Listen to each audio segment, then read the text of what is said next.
Hey all, and welcome back to my channel.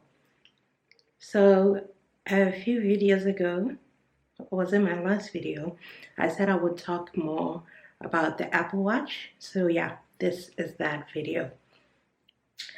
I have my notes down here on my phone, and it's quite a lot. So let's just get started. So the Apple Watch, let's talk about the watch. So the Apple Watch is a companion device to the iPhone. And by that, I mean you cannot use it apart from the iPhone. Well, not exactly. You can use it without your iPhone being there, but in order to activate it, it needs to be linked to an iPhone. That's one thing. Like you can't even use it with, like, say, an iPad or a Mac or anything like that. You need to have an iPhone in order to link the watch, and then you can activate it and use it. There have been seven actually. There have been 7 versions of the Apple Watch so far. They came out with a Generation 1 watch, which was not released in every country. It was not released in South Africa.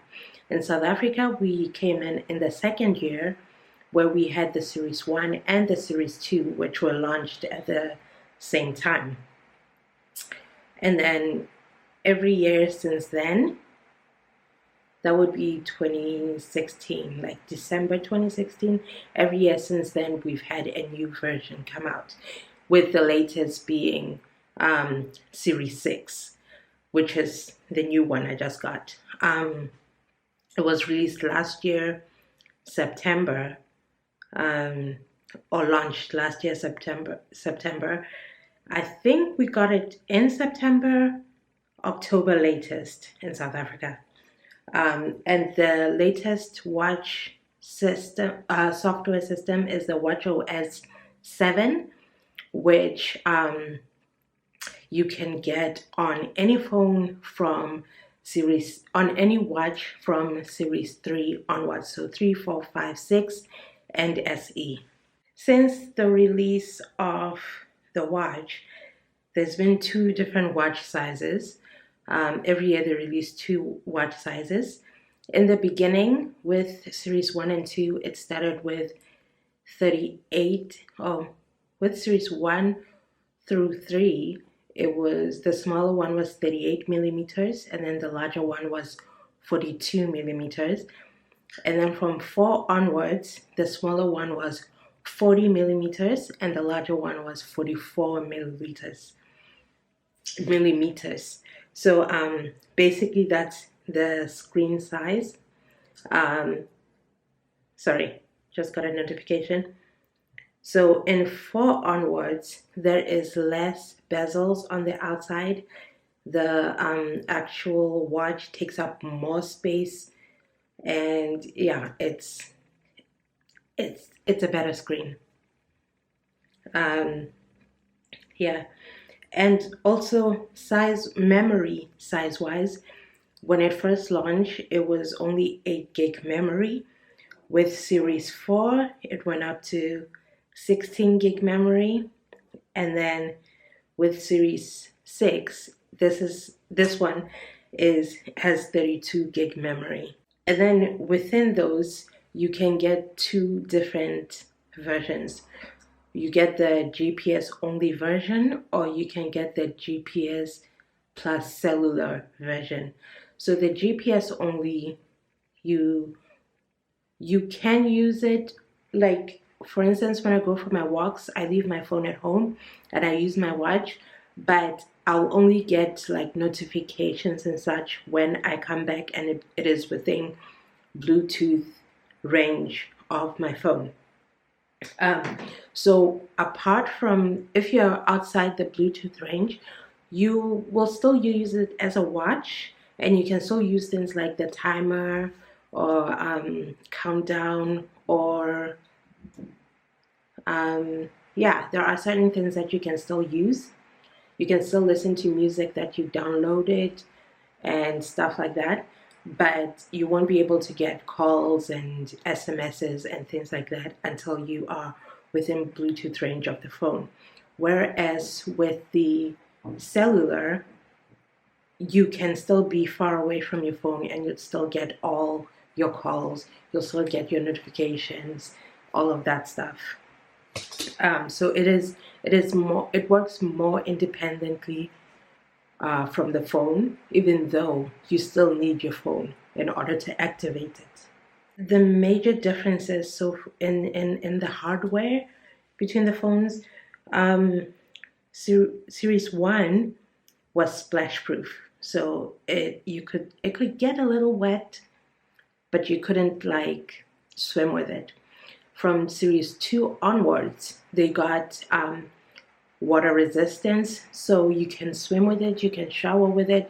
Water is not really that big of a problem. I mean, there's still restrictions like meter depth and how long it can be immersed in water, but for for like swimming laps or whatever, you're fine.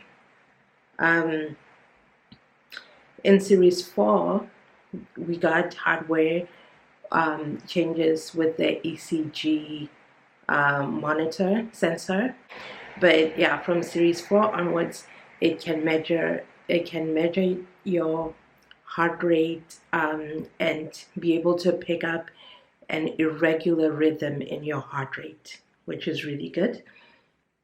And then from Series 6, it also comes with a blood oxygen monitor, so it can be able to tell if like you're not getting enough oxygen into your blood, if your blood flow is not oxygenated enough. Yeah. And then there have been like little minor changes with the crown. So the crown is this little circle part here. Yeah, so that's what you use to like move to move through, scroll, increase volume, that kind of vibe. And how it looks has changed a bit over the years. When cellular was introduced, they changed the color of what that looks like based on if you're cellular or if you're just GPS. I actually prefer the GPS look. If it was cellular, on the outside of the crown there, it would be red. Yeah, those are the major hardware changes that we've had. So what is the Apple Watch? I mean, first of all, it is a watch. It is a digital wristwatch. What it does is it allows you basically to not use your phone as much, I guess, because you get your notifications through your watch. You can reply to notifications. So if you get an SMS and you want to reply to it, you can do so through your watch. So you don't need to go fetch your phone. Things like Apple Pay. If you have Apple Pay set up on your phone, you can use your watch to pay instead. Or it can also act as a remote. So if I'm using my camera to shoot, but my camera is like maybe on a tripod, it has a camera remote that I can use to like click the shutter without actually having to click on the phone. It also has a built-in Apple TV remote, so I can control my Apple TV from my wrist. It has timers and alarms and stuff that you can use. It also has a walkie-talkie app, which is basically like, it's basically what we thought, when we used to think about the future and being able to talk on your phone, you could just call someone. It's basically that. It's not a phone call as such. It's more like sending voice notes back and forth. It's called walkie-talkie. It works like a walkie-talkie basically, but you don't have to be within range. So if your friend has a Apple Watch and you have an Apple Watch, you can just talk to them through the walkie-talkie app. What else? Oh, and then it has the regular, health and fitness stuff. So it counts your steps, and it has workouts. It monitors your workouts and uh, gives you metrics on your workouts, like lap times and things like that. Average heart rate, um, whatever else, other metrics you can use during a workout to improve your workouts. Yeah, it gives you that. It also has cycle tracking for women who want to use the app to track their cycles, and so that you're not caught off guard when Aunt Flu comes to visit, And also it has hearing health. What that does, it like monitors how high the sounds around you are, or environmental noise levels around you, including if you use like headphones. So it'll monitor how high that is, and it'll give you notifications if like the noise levels around you have been high for an extended period of time. It'll give you like a notice and go, hey, you're about to bust your eardrum, And also the breathing app, which is one I use quite often. It's kind of like meditation. So you can set it up to select how many breaths you want to do per minute. So then it counts, it breaks down over the minute, like how many inhales you do and how many exhales you do, and then you can because I think with breathing, like different how I'm not a breath work teacher, but I know like different breaths affect your body in different ways, or different breaths. It's all inhale, exhale, but how deep it is, or how long you breathe, or whatever. Anyways, yeah. So it has a breathing app that you can use to like, meditate and do breath work. Yeah, so those are the major things that I put down. So a lot of it is just, normal things that all smartwatches can do. But then it's also because it's in the Apple ecosystem, it gives you a lot of other features that are Apple centric, like being able to control the Apple TV, for instance. So next, let's talk about what I use it for, or my favorite features. The first one is it just came out now with the latest software release, with the latest software update. It basically gives you the ability to unlock your phone with the watch if you have a mask on. So my phone has face recognition, so if I want to unlock it, it's gonna try that blinking there, it's trying to find my face. If my face has a cover on it, like, I was still able to unlock it through my watch, and it'll give you a notification to tell you that it just unlocked your phone, just in case it was unintentional or whatever, so you know that your phone is unlocked wherever it is. Another thing that has been useful during this time of living in a panini has been a hand washing sensor. It wasn't an app, it was a feature. But so if the watch picks up that you're in the middle of washing your hand, it will start a countdown timer for the recommended 20 seconds that who has recommended. So yeah, it starts a countdown timer for 20 seconds. if you stop before the 20 seconds, it'll be like, hey, can you maybe want to watch for a few more seconds, almost there. And if you do the full 20 seconds, it gives you a little celebratory message. It's quite cute. One of my other favorite things on the watch is the finding your phone feature. So if my phone is somewhere, I can't find it. I had it in this room last. I don't know where I put it. There is a little. You just click on the find phone. That little one there, and it plays that little sound so you can, find your phone. I use that one quite a lot. Another feature I like is the navigation, the turn-by-turn navigation. So if you're using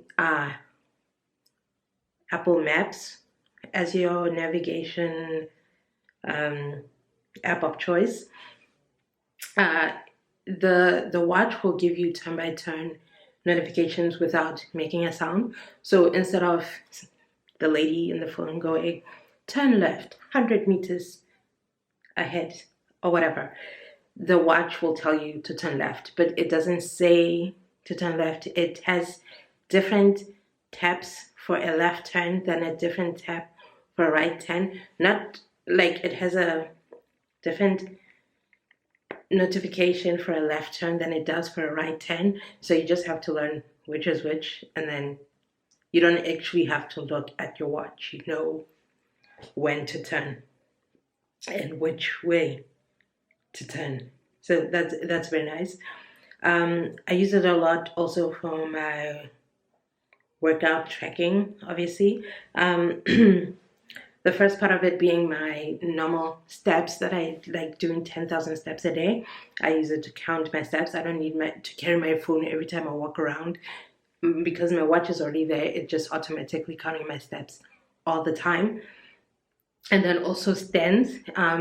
It counts how many times you stand.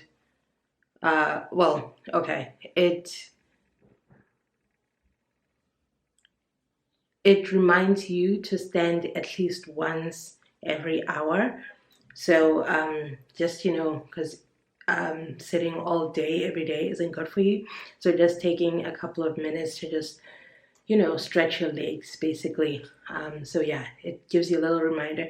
If it notices you haven't stood up for a whole hour, it'll give you a little reminder to stand. And then my usual workouts also I track using my watch. I also like to listen to podcasts when I go on my walks, and I can actually, because this one is 32 gig memory, I can actually download a lot of songs or playlists or podcasts that I can listen to while I'm working out.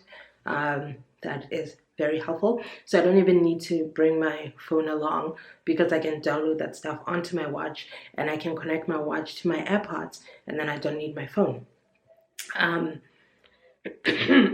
Sorry.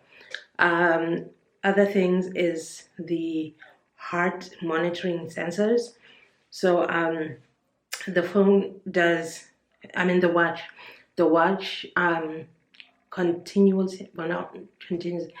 regularly monitors your heart rate, and it will tell you if your heart rate is suddenly high but you're not working out. It'll give you a notification, or if your heart rate is a little too low, it'll give you a notification. There's also the ECG, as I said. So if it notices that your heart isn't the rhythm of your heartbeat is irregular, it's not a constant beat, it will give you a notification. And then, as I said, the new thing in the Series 6 is the blood oxygen, which monitors how much oxygen you have in your blood. And if it's below a certain level, that's bad, and you should see your doctor. So it's good to monitor that stuff on a regular basis. Um, Another thing I use it for is sleep tracking. So that I've learned since using the watch to track my sleep that I actually sleep an average about 6.5 hours a night. And that has been pretty constant since I started using the watch to track my sleep. So I'm assuming it's always been constant. I don't know. Um, yeah, it's weird because I thought my sleep is pretty irregular. Sometimes I'll sleep 8 hours, sometimes I'll only sleep 4 hours, and I struggle very much to fall asleep. And even after I fall asleep, sometimes I'll wake up in the middle of the night. So it was very interesting for me to find out that I sleep very, like, it's very consistent. Um, that was interesting for me to find out. But yeah, so that's one feature that I really like. And then one thing I wanted to talk about is the battery usage. So I charge my phone about once a day. Now on a regular day, it's not like it's depleted when I charge it. Also, I guess it depends a lot on how much exercise I get. The exercise is the heaviest battery user on the watch. So on a day where I do like 2 hours of exercise, the battery is gonna die faster than if I just do 1 hour, and 1 hour it'll die faster than if I were to not do a workout at all. So just using the normal steps tracking and heart monitoring, and just the normal notifications and stuff, just using that, the watch can literally last like 2 days on a full charge. But if you use it for like exercise, that comes down a bit. So on average, I would say on a full charge, I last about an hour and a half. I mean, not an hour and a half, about a day and a half on a single charge. But for most days, I pretty much charge it every day. So I'll usually plug it in while I'm getting ready, like showering and getting dressed and all of that. I'll just keep it charged for that time, and that will last me until the next shower, basically. So yeah, that's how I handle the battery usage.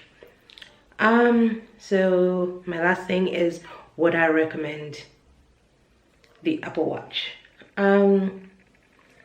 Well, yes, I would recommend the Apple Watch, but I can only recommend it to people who use the iPhone.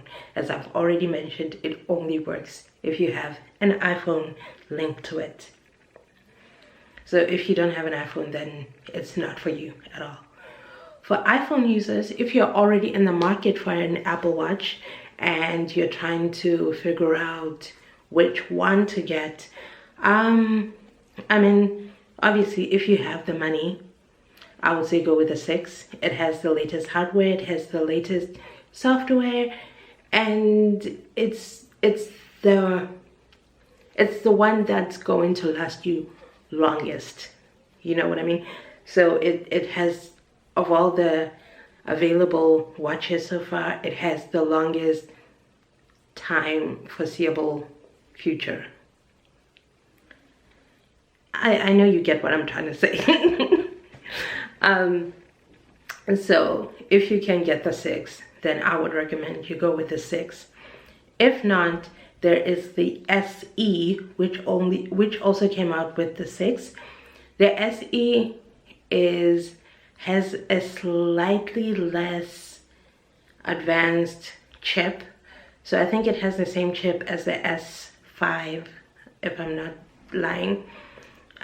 So it doesn't have some of the features that 6 has, but it's still brand new, and it's still a pretty good watch.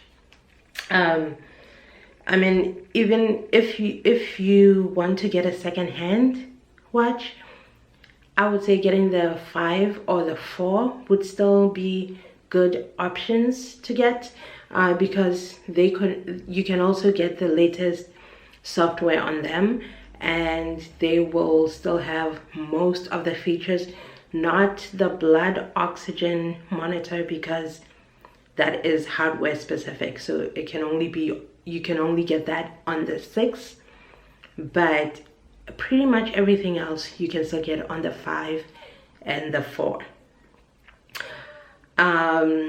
As for the 3, series 3 can get the latest software. However, you can definitely get the latest software on it, but it might be a little slower, or it might, you know, especially if you get the GPS only, because the GPS only is only 6 gig memory, I mean 8 gig memory, whereas the cellular is 16 gig. So it's still not great, but definitely usable. I believe the 4 is also 16 gig. I'm not sure about the 5, but the 6 is 32 gig. So yeah, it's really dependent on, if you really want blood oxygen, go for the 6. If you really want the latest and best, go for the 6.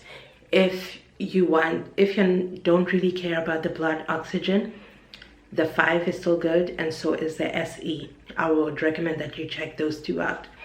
The 4 is still amazing. As I said, before this, I had the 4 and it was still working fine. I had no problems with it.